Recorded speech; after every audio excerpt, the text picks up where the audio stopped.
I thought I was being helped. I did not realize they were preparing to take my life. Before we begin, take a second and tell me where you are watching from and what time it is for you right now. I genuinely love hearing from you, and I read every single comment. Hey, go ahead and drop it below. Now let us begin. The first time I decided I did not like Amara, she brought food I pretended not to taste. It was a Sunday afternoon, the kind I used to take pride in hosting. The table was set properly.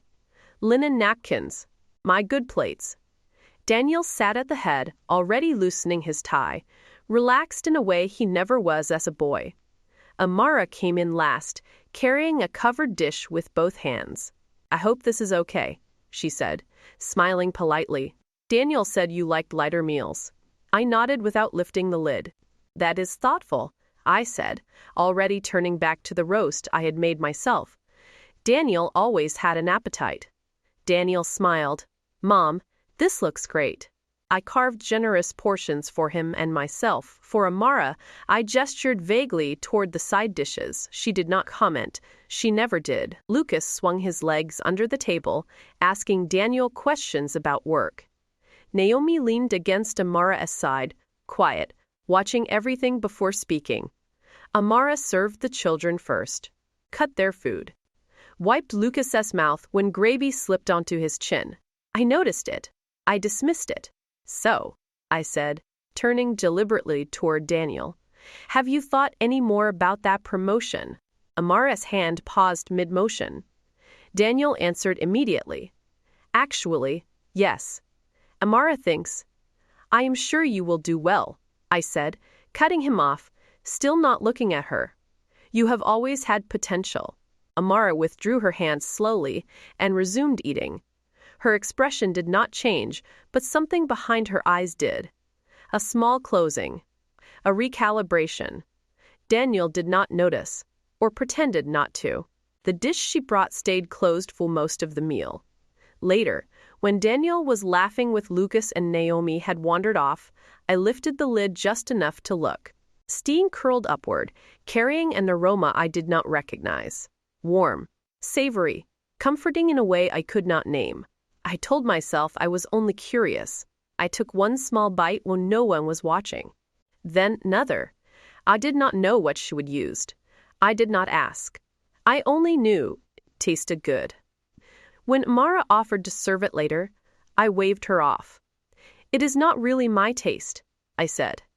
She nodded, accepting the dismissal without comment. After they left, I finished the rest in the kitchen, standing at the counter like it was a secret I needed to keep from myself. If you have ever dismissed someone quietly helping you because they did not fit the role you expected, stay with this story. It matters later.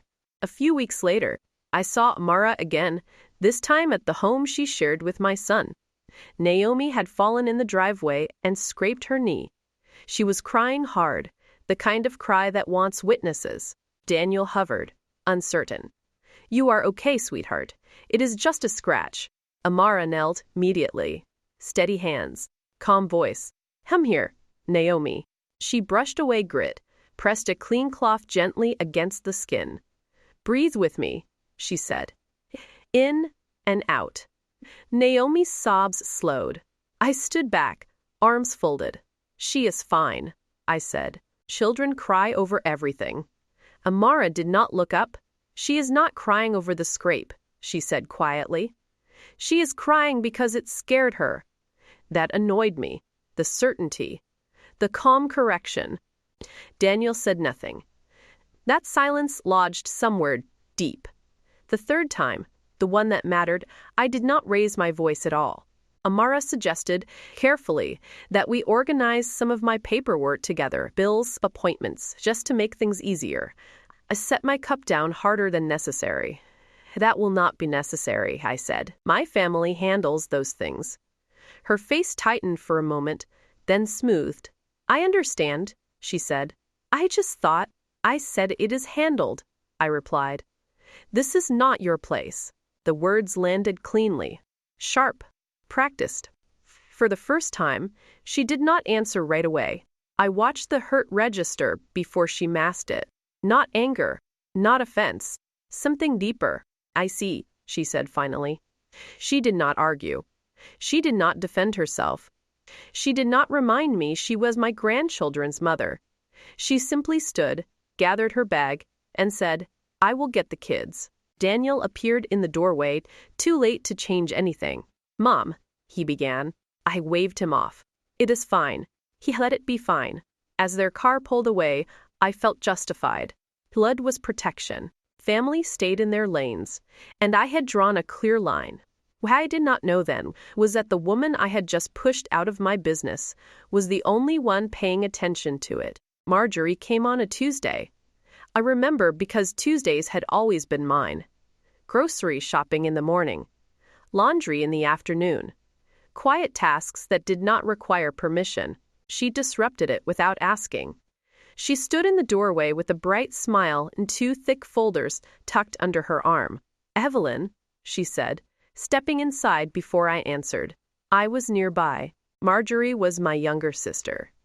Caleb, just behind her, with his phone already in hand, was her son, my nephew, confident in the way men are when men believe familiarity gives them authority. We thought we would help you get organized, Marjorie said, already setting the folders on my dining table. Just small things.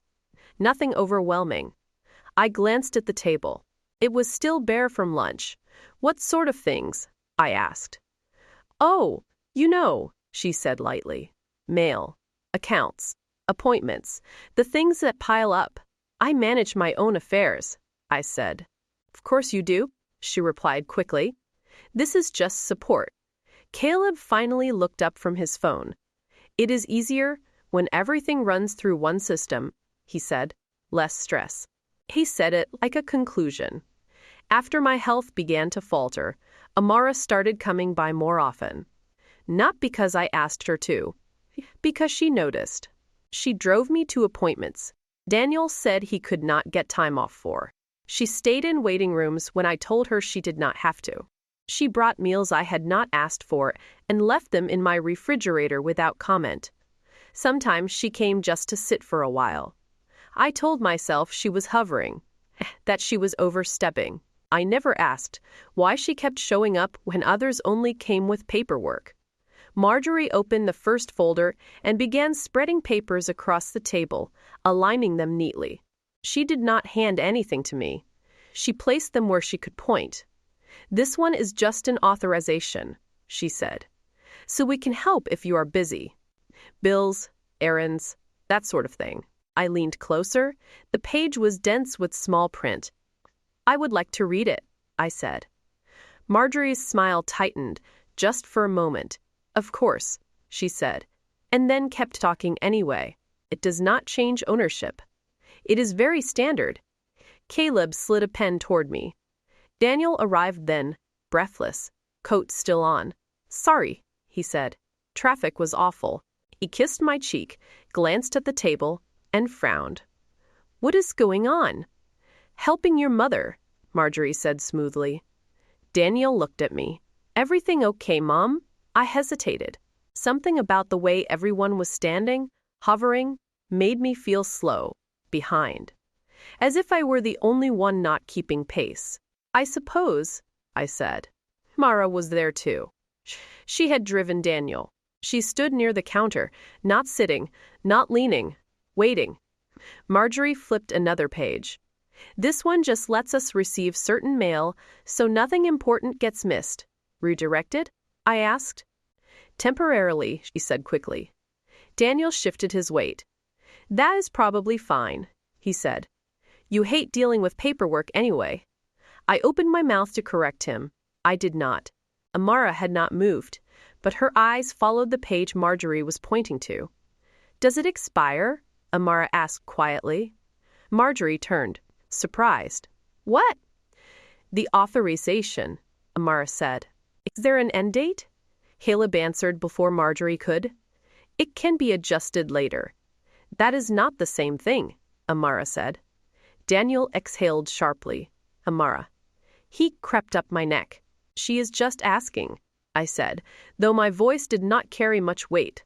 Marjorie laughed softly. Evelyn, you are not giving away control. You are letting family help. That word again. Family.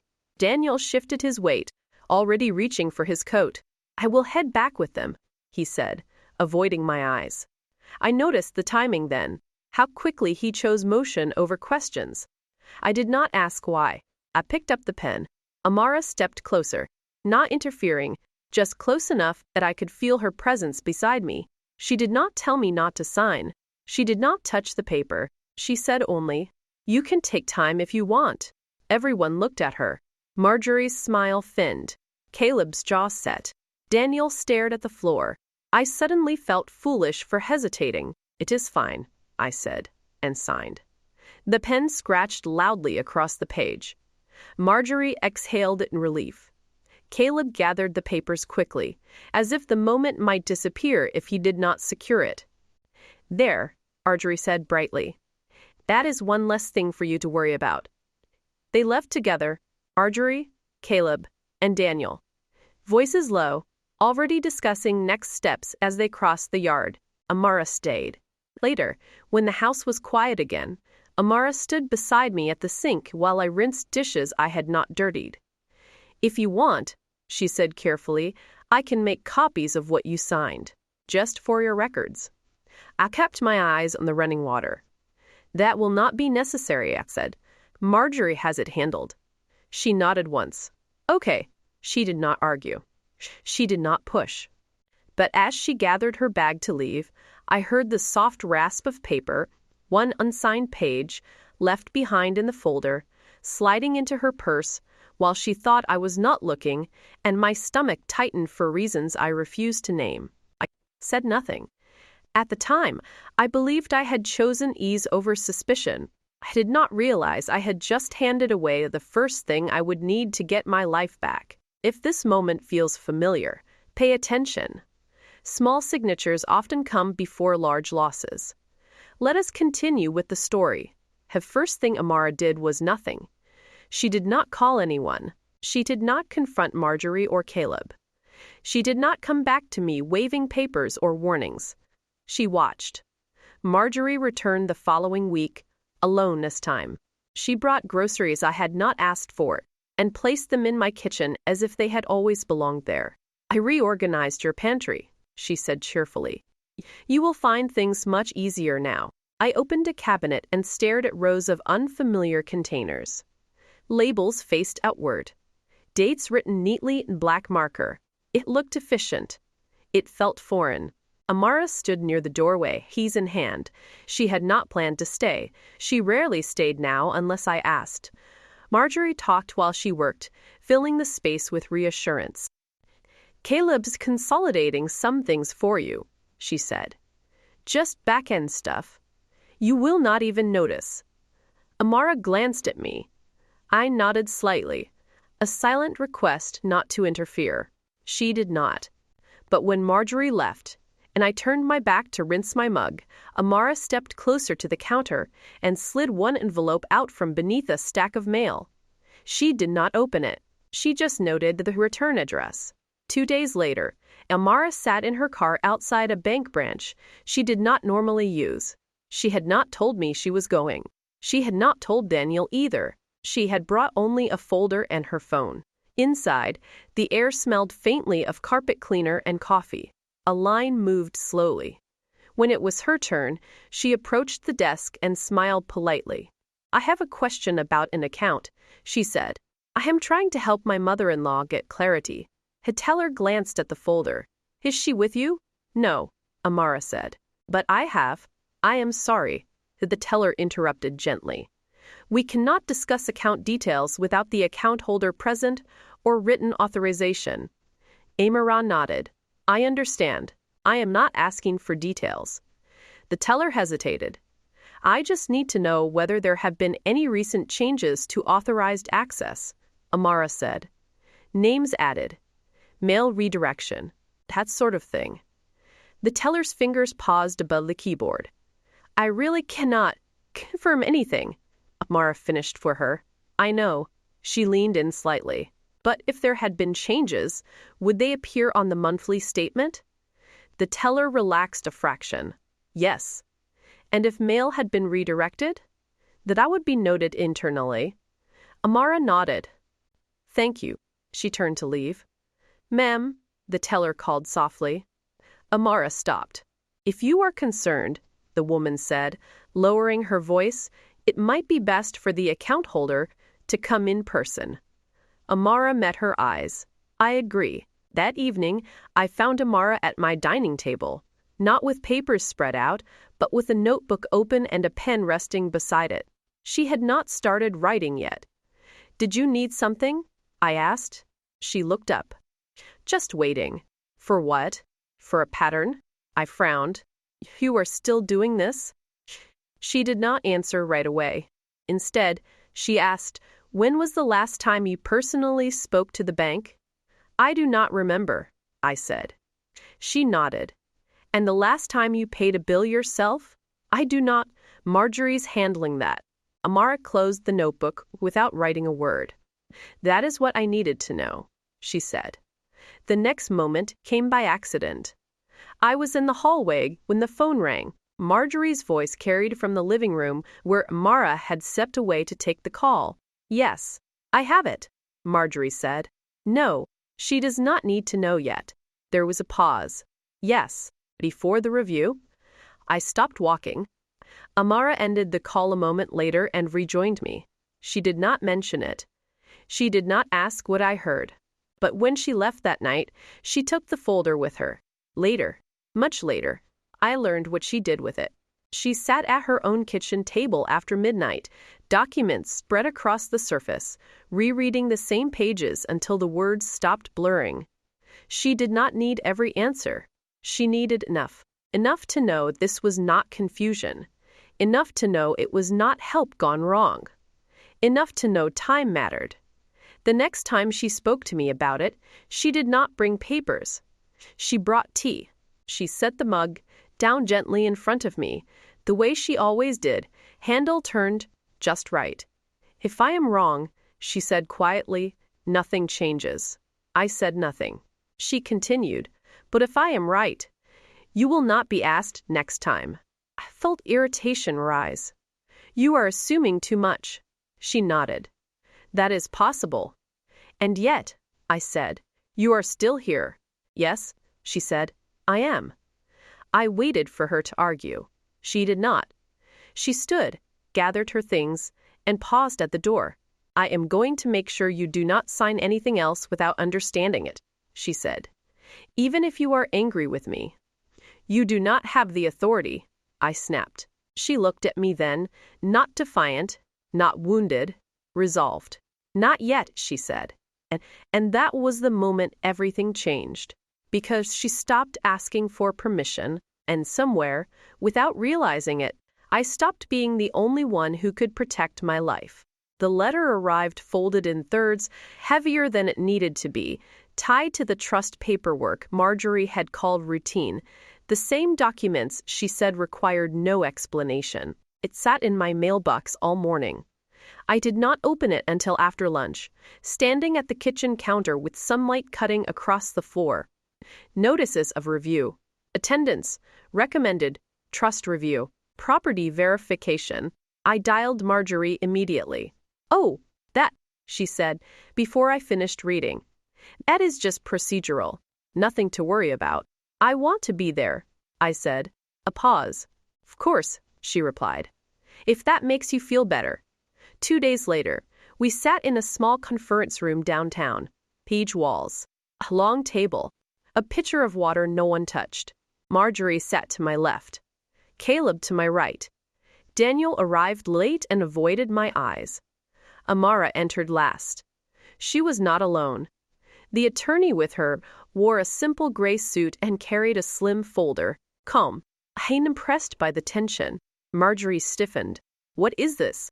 I am here to observe, the attorney said evenly, and to request clarification regarding recent transactions involving Miss Harper's property. Caleb leaned forward. This is family business. Then it should withstand basic questions, the attorney replied. She slid documents across the table. Why was Harper's authority reduced in the trust amendment? Caleb answered too quickly. For efficiency. Efficiency for whom? The attorney asked. Marjorie cut in. You are mischaracterizing this. Am I? The attorney replied. Why was mail redirected without written consent? Silence. Daniel stared at the table. Why does the trust allow decisions to proceed without Miss Harper's signature? The attorney continued. My chest tightened. This review cannot proceed, the attorney said finally. We are requesting an immediate pause. Marjorie stood abruptly. This is ridiculous. Daniel finally spoke. You are overreacting. Amara turned to him.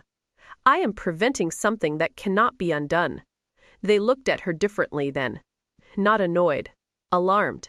Outside, Marjorie grabbed Amara's arm hard enough to leave a mark. You had no right, she hissed. Amara did not flinch. She did not pull away in panic. She did not raise her voice. She looked down at Marjorie's hand first, then back at her face. Calmly, she removed the grip, one finger at a time. You had no right to move things without explanation, she said. Her voice was not shaking. It was not defensive. It was settled. That was when I understood something chilling. She was not afraid of them. She never had been. That night, Amara told me she had paid for the attorney herself. I did not want money to be questioned, she said. I sat alone afterward in my living room, surrounded by the walls I had paid for decades ago. For the first time, the truth landed fully. They were not helping me manage my life. They were preparing to take it. If you are listening to this and something feels uncomfortably recognizable, do not ignore that feeling. Recognition is not accusation. It is awareness. And the woman I had dismissed was the only one who had not been intimidated by that truth. Head back to the story. The power went out at 6:17 p.m. I remember the time because the microwave clock went blank mid-beep and the room fell into a quiet that felt wrong. Not peaceful, suspended. Lucas looked up from the floor. Grandma. Naomi froze where she was coloring. Did we break something? I stood still, listening. The refrigerator hummed once, then stopped. The lights did not flicker back on. No, I said. It's probably just the neighborhood. Amara was already moving. She walked to the window and looked outside. The houses across the street still have lights, Amara said. My stomach tightened. That cannot be right, I said. I pay my bills. Amara did not contradict me. She picked up her phone and put it on speaker. The automated voice answered after 2 prompts. Your service has been temporarily suspended due to a past due balance. I stared at the phone. That cannot be right, I said. I never saw a notice. The voice continued, indifferent. A shove-off notice was mailed 2 weeks prior to service suspension. Amara lowered the phone. It says it was mailed, Amara said quietly. Not that it reached you. My mouth went dry. I do not miss bills, I said. I never have. I know, she said. The room felt colder than it should have. I sat down slowly at the table, the dark pressing in around us, and that was when a truth I had avoided for years finally settled. I used to believe theft announced itself. A hand caught in a drawer, a voice raised too fast. A door left open. I was wrong. The most expensive things are taken quietly. A bill that goes unpaid. A notice that never reaches your hands. A decision delayed until it hardens into consequence. They did not steal my money first. They stole my certainty, my sense that I was still in charge of my own life. Daniel was not there. He had left earlier with Marjorie, saying they needed to talk through some things. The children had been dropped off for the weekend. I had insisted. Now the house felt quiet. I called Marjorie immediately. She answered on the second ring. Oh, Evelyn, she said brightly. Everything okay? The power is out, I said. Why was not the bill paid? A pause. Well, she said slowly, we were prioritizing larger expenses. You withdrew money from my account, I said. I saw the statements. Yes, she said. But things add up. You have to trust the process. My grandchildren are sitting in the dark, I said. Another pause. Colder this time. It is not an emergency, Marjorie replied. You can stay somewhere else for the night. Something in me snapped. Not loudly, not dramatically. No, I said. You do not get to decide that. Marjorie sighed, irritated. You are letting Amara influence you again. Amara said nothing. She crouched beside Naomi, lighting a battery lamp and handing her crayons. I will call you back, I said, and hung up. Amara moved quietly. She pulled blankets from the hall closet, lit candles safely away from small hands, turned the situation into something almost gentle. Lucas smiled. Is this like camping? Yes, Amara said. But indoors. That laughed. I sat at the table, staring at the darkened room. I do not understand, I said. You saw the signs before I did.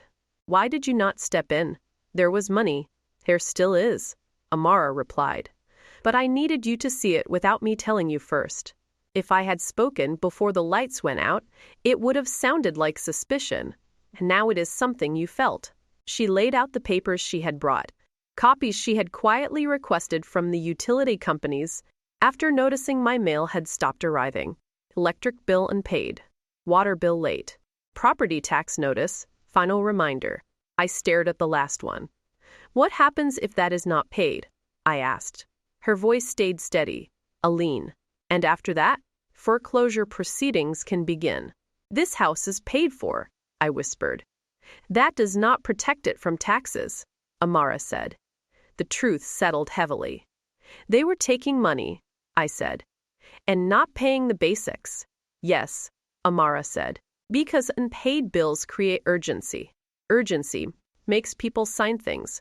Later that night, after Amara had made the calls, arranged the payment, and the utility confirmed service would be restored, I stood alone in my kitchen and understood something I would never forget. Bills do not care who you trust. They only care whether someone is paying attention. If you have ever assumed someone else was handling things because you love them, this is your quiet reminder to look again.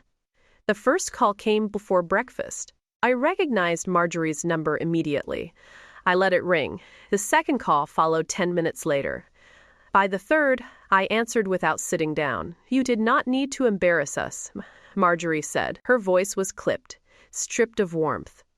I did not embarrass anyone, I replied. I paid my bills. That is not what this is about. I waited. You are making irrational decisions, she continued. You are forgetting things. This is not like you. I closed my eyes. There is a kind of concern that does not ask how you are feeling. It asks how much control you still have. It wears worry like a uniform, speaks softly, smiles politely, and measures you not by your clarity, but by how easy you are to move. No, I said. I am remembering very clearly. Marjorie exhaled sharply. We are just worried about your capacity, Evelyn. The word landed heavily. I am fine, I said. We think it might be time to have a doctor evaluate you, she continued. Just to be safe for whom? I asked. She did not answer. Caleb showed up that afternoon without calling. He knocked once, hard. Amara opened the door before I could reach it. I need to speak with Evelyn, Caleb said. She is available, Amara replied evenly, but not for intimidation. Caleb stepped inside anyway. You are making decisions you do not fully understand, he said. People are concerned. People who lost access, I said. You are being manipulated, he snapped, glancing at Amara. Amara did not react. I did. My mind is clear, I said. What you are afraid of is if the family see you. His jaw tightened. You are going to regret this. Threats do not age well, Amara said quietly. Caleb stared at her, then left without another word. Daniel came that evening. He stood in the doorway longer than usual. This has gone too far, he said. They are talking about evaluations. Guardianship. I felt something settle in my chest. not fear. Finality. You knew? I said. He did not deny it. I trusted you, I continued. He looked away. Silence is never empty. It is always full of something. Here, self-preservation. Or permission. When my son said nothing, he was not staying neutral. He was choosing the side that asked the least of him. I am not asking you to defend anyone, I said quietly. I am asking you to tell the truth. He did not. And in that moment, his silence chose sides for him. That night, I sat at the table and wrote everything down. Dates, words, what was said, what was voided. Amara sat across from me, not guiding, not correcting, just present. Some people think loyalty means standing beside you. I learned it often means standing still and letting harm pass through. When I finished writing, I felt steady. For the first time in weeks, I was no longer afraid of losing control. Because clarity had finally replaced denial. And the people who feared that most were the ones who had relied on my silence. The concern arrived wrapped in kindness. It always does. Marjorie did not call that morning. She came in person. She stood in my doorway with a folder pressed to her chest, her smile careful, rehearsed. The kind of smile people use when they want to sound reasonable before saying something unforgivable. I was worried when you did not answer, she said. We just want to make sure you are okay. Behind her, Caleb waited near the walkway, arms crossed, eyes already scanning the house like it belonged to him. I'm fine, I said. Marjorie smiled. Of course you are. The way she said it made my stomach tighten. We sat at the dining table. The same table where papers had once been slid toward me with practiced ease. The same surface where signatures had been encouraged before questions. Marjorie placed the folder down, but did not open it. You have been under a lot of stress lately, she said gently. Anyone would be. I waited. You forgot the electric bill, she continued. You nearly missed the property tax deadline. You have been reactive. I did not forget, I said. The notices were redirected. She nodded sympathetically. That is what worries us. I felt the shift then. Not concern. Positioning. Caleb leaned forward. Memory gaps can be dangerous, he said, especially when they start affecting judgment. My judgment is clear, I replied. Marjorie reached across the table and patted my hand. We know you believe that. That was the moment it became clear. They were not listening to me. They were diagnosing me.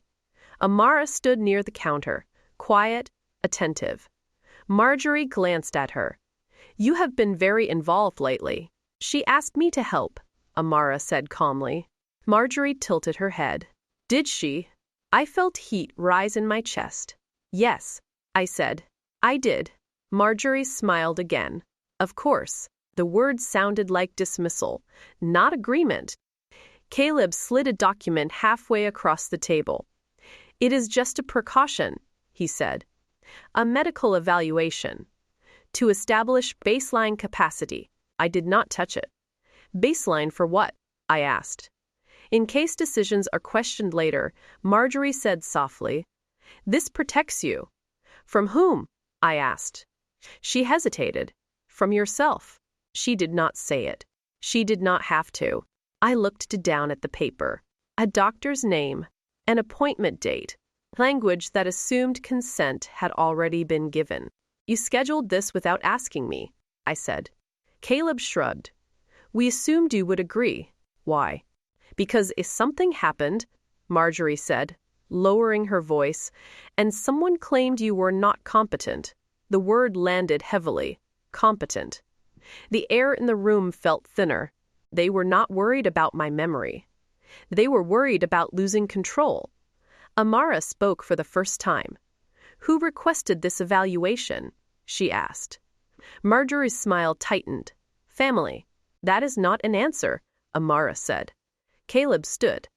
This is not your place.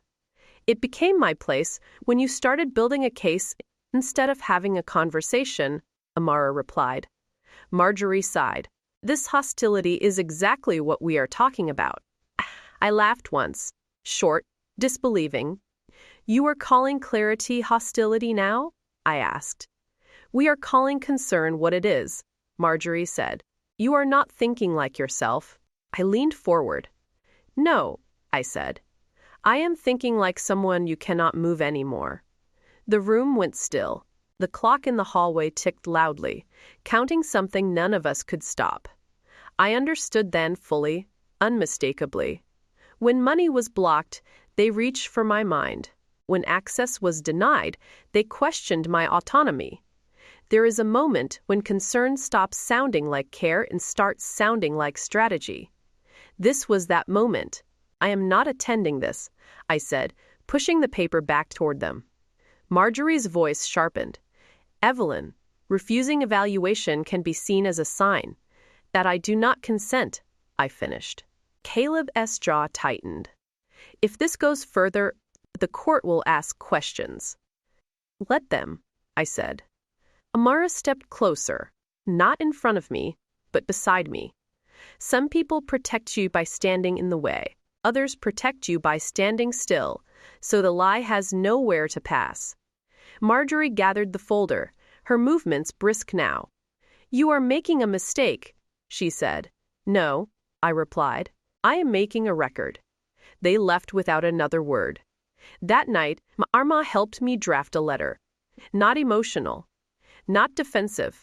It stated my refusal of any medical or psychological evaluation arranged without my consent. It affirmed my understanding of my finances, my property, and my legal rights. We sent it by certified mail to Marjorie and Caleb. Copies went to my attorney, to my primary care physician, and to Daniel. One copy stayed in my files. When the envelopes were sealed, something unfamiliar settled in my chest. Not relief, not anger, finality. Later, alone in my bedroom, I sat on the edge of the bed and spoke the truth aloud, just to hear it. There are people who confuse age with weakness, silence with confusion, and patience with permission. They thought questioning my mind would give them back control. What it gave me instead was clarity. And clarity does not need defending. It only needs to be documented. The letter did not explode anything. That was its power. And nothing dramatic happened the next morning. No angry calls. No accusations shouted through the phone. Instead, the world shifted in smaller ways. The kind that only happen, the kind that only happen when people realize the ground beneath them has hardened. Daniel came 3 days later. He did not knock. He used his key and stood in the hallway longer than necessary, as if waiting for the house to announce how he should behave in it. I was at the kitchen table, reading. Amara sat across from me, not speaking, not pretending to be busy. Daniel cleared his throat. You sent me a letter, he said. Yes, I replied, turning a page. He glanced at Amara, then back at me. That was formal. It needed to be, I said. He shifted his weight. They are upset, I know. They think you are accusing them of something. I am documenting, I said. There is a difference. Daniel exhaled slowly. You did not have to involve lawyers. I did not, I said. I involved truth. He sat down without being asked. They are talking, he said. People are asking questions. About what? I asked. About whether you are okay, he said carefully. I looked at him then, really looked. You read the letter, I said. Yes. Did it sound confused to you? He did not answer right away.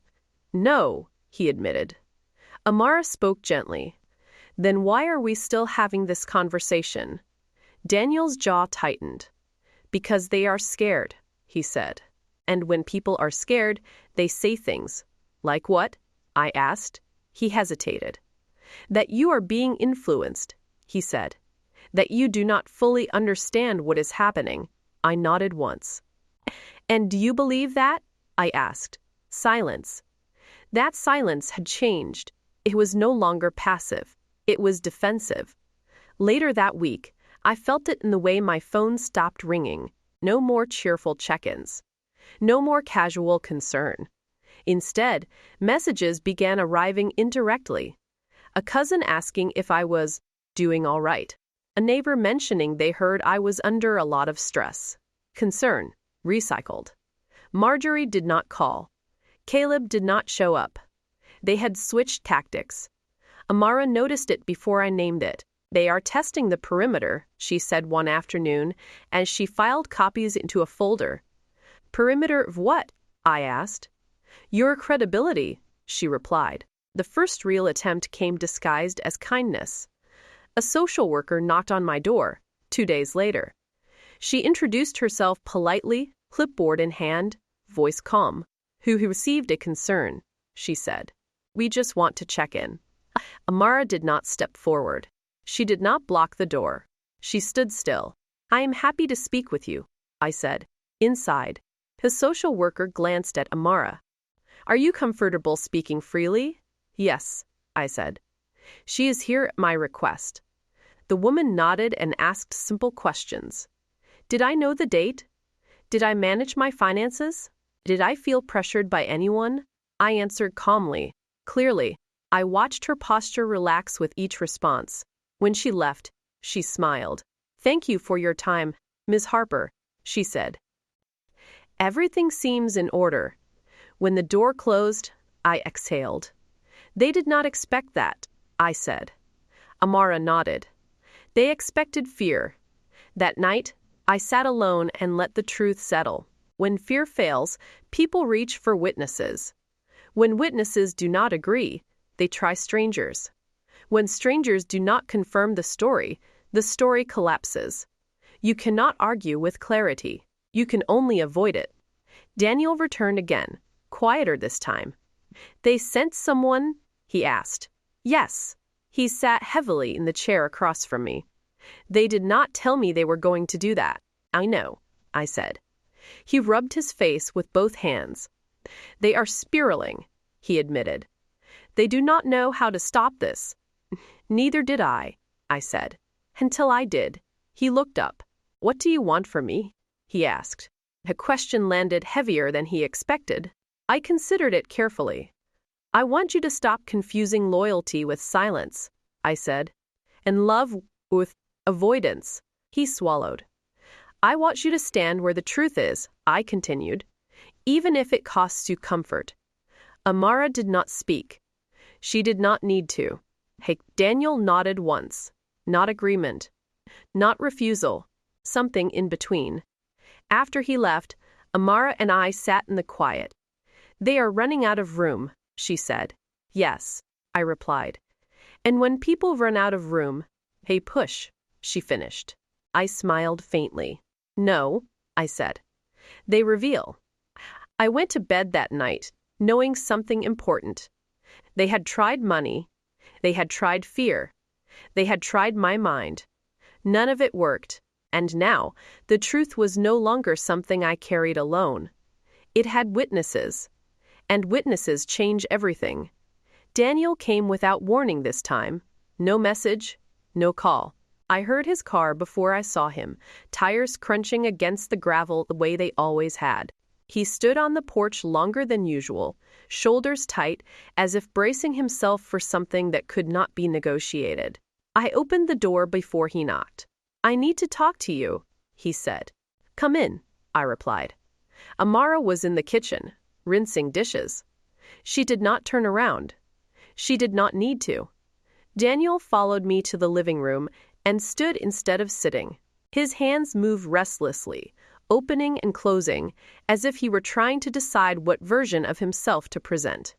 They contacted my job, he said. I did not react. They did not accuse me of anything, he continued quickly. They just asked questions.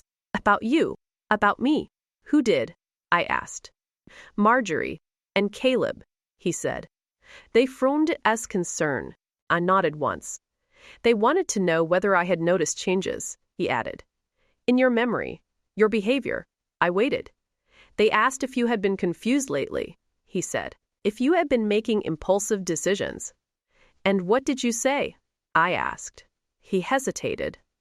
I said no, he admitted. I said you were clear, organized. More focused than you have been in years." Something in his voice cracked. They did not like that. Mara entered the room quietly and took a seat near the window. She did not interrupt. She did not correct him. Daniel glanced at her, then back at me. "They told me I was being naive," he said. "That I did not see what was really happening." "And what is really happening?" I asked. He exhaled slowly. "They are losing control." The words hung between us. Daniel rubbed his face. "They said if I did not cooperate, they would have to consider other options." "Like what?" I asked. "Guardianship," he said quietly. "Emergency petitions. Claims that you are being isolated." I felt the weight of the words settle in my chest. Not fear, but recognition. "And that concerned you?" I said. "Yes," he replied. "Because it puts me in the middle." I leaned forward. "No," I said gently. "It puts you in front." He looked up sharply. "I sent you the letter," I continued. "Not to corner you, to tell you where I stand." "I know," he said. "I read it 3 times. And?" I asked. "And it scared me," he said honestly. Not because it sounded unstable. Because it sounded final. Silence filled the room. Not the old silence. Not the kind that hid. This one was exposed. Daniel swallowed. "There is something else," he said. I waited. "They found out," he said slowly. "About the transfers." My heart stilled. "What transfers?" I asked. He closed his eyes briefly. "From your account," he said. "Small amounts. Over time." Amara's posture did not change, but her attention sharpened. "They knew before I did," he continued. "That is how they kept me quiet. They told me if I said anything, if I stopped them, they would tell everyone." I felt a familiar ache settle in my chest. Not shock. Recognition. "So you stayed silent," I said. He replied. "I told myself it was not hurting you, that it was temporary." "And when it did hurt me?" I asked. He did not answer. Amara spoke then, her voice calm but firm. "Do you still have access?" she asked. Daniel shook his head. "No. The restrictions blocked everything." She nodded. "Then this conversation matters." Daniel looked at her, finally seeing her clearly. "I did not want it to get this far," he said. "It got this far because it stayed quiet," she replied. He looked back at me. "I am sorry," he said. It was not dramatic. It was not loud. It was late. I stood slowly. "There are apologies that ask to be forgiven," I said, "and there are apologies that ask to be recorded." Daniel's eyes filled. "I am not asking you to defend me," he said. "I am asking you to let me make this right." I considered him carefully. "Then start by telling the truth," I said. "Everywhere it matters." He nodded. "I will," he said. And for the first time, I believed him.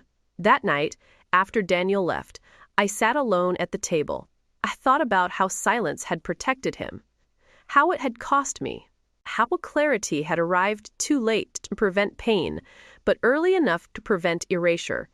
Some truths wait until there is nowhere left to hide. My son had reached that place, and so had I. The house felt different once the noise stopped. Not emptier, clearer. Mornings came without interruption. No unexpected calls. No messages disguised as concern. No footsteps on the porch that carried expectation with them. Just light through the kitchen window. Just quiet. I noticed it first in small ways. The mail arrived unopened. Bills were paid on time. No one asked me what I remembered, or suggested what I meant. Control no longer hovered in the air like something borrowed. It had returned to its rightful place. Daniel did what he said he would, not loudly, not publicly. When questions came, for advisors, from extended family, from people who had been fed careful versions of the story, he answered plainly. She understands exactly what is happening. She made her decisions knowingly. I was wrong to stay silent. He did not defend himself. He did not explain his fear. He told the truth and let it stand alone. That cost him. I saw it in the way conversations ended abruptly when he entered a room, in the way invitations stopped arriving, in the way Marjorie's name was no longer spoken at all. He did not complain. That, I think, was the closest thing to repentance he could offer. Marjorie and Caleb disappear quietly, not dramatically, not in disgrace. They simply moved on to places where questions were not asked twice, where access came easier, where concerns still sounded convincing. There were no apologies. There did not need to be. Absence said enough. Amara remained. She never asked whether I regretted the past. She never reminded me of what she had done. He continued as she always had, cooking meals I pretended not to admire while finishing every bite, sitting beside me during appointments without speaking for me, standing near not in front, not behind. When decisions were made, protection does not announce itself. It stays. One afternoon we sat at the table together, sunlight warming the wood beneath our hands. Lucas was outside, chasing shadows across the yard. Naomi sat on the floor nearby, drawing quietly. Amara handed me a cup of tea. "You do not have to stay," I said suddenly. Her words surprised even me. She looked up, confused. I continued, choosing carefully, "You never did this for obligation." She considered that for a moment. "I stayed because leaving would not have sat right," she said. That was all. No speech, no claim, just truth. Later that evening, after the house grew still, I walked through the rooms alone. I touched the wall near the hallway where I used to mark Daniel's height as a boy. I paused by the window where Marjorie once stood, talking about plans that were never mine. Everything remained, and yet everything had changed. I sat at the kitchen table and spoke aloud, not to summon anyone, but to name what had survived. Some people try to take your future by borrowing your past. Others try to erase you gently, calling it help. I learned that being loved does not mean being spared from harm, and being protected does not require being believed immediately. The loudest voices asked for loyalty. The quietest hands gave me back my life. I mistook familiarity for safety. I mistook patience for weakness. And I mistook silence for peace. But peace does not come from keeping things hidden. It comes from putting them where they belong. Amara never asked what I would leave behind. She trusted that I would decide with clear eyes. And I did. Not as repayment. Not as reward. As truth. The house is still mine. My name is still on every line that matters. My grandchildren's laughter still echoes down the hallway in the evenings. And the woman I once treated as an outsider sits at my table. Not because she fought for the place, but because she never left it empty. That is what remained, and it was enough. Here is what I learned, too late, and just in time. I was 72 years old when they decided I was too old to decide anything at all. I want that said plainly, without apology, not because I am ashamed of my age, but because of what it revealed. I learned that people do not take what you refuse to give. They take what you stop protecting. I learned that concern can be sincere and still be dangerous. I learned that family will sometimes love you and still believe they are entitled to you. I learned that silence feels like peace until it starts costing you pieces of yourself. I learned that asking fewer questions does not make life easier. It makes other people bolder. I learned that the people who truly protect you do not rush you, frighten you, or speak for you. They slow things down. They bring things into the light. They stand beside you without asking for permission. I learned that age does not erase clarity. It sharpens it. And finally, I learned this. Blood may tell you who you came from, but character tells you who will stay when there is nothing left to take. I did not lose my home. I did not lose my voice. But I did lose illusions, and that loss gave me back everything that mattered. If this story found you, take a moment, ask yourself where you may have stayed quiet to keep the peace, what it might be costing you. If this story stayed with you, there is another life story on your screen that I think you will connect with. Subscribe for more stories like this. There are many more waiting here. I will see you in the next life story.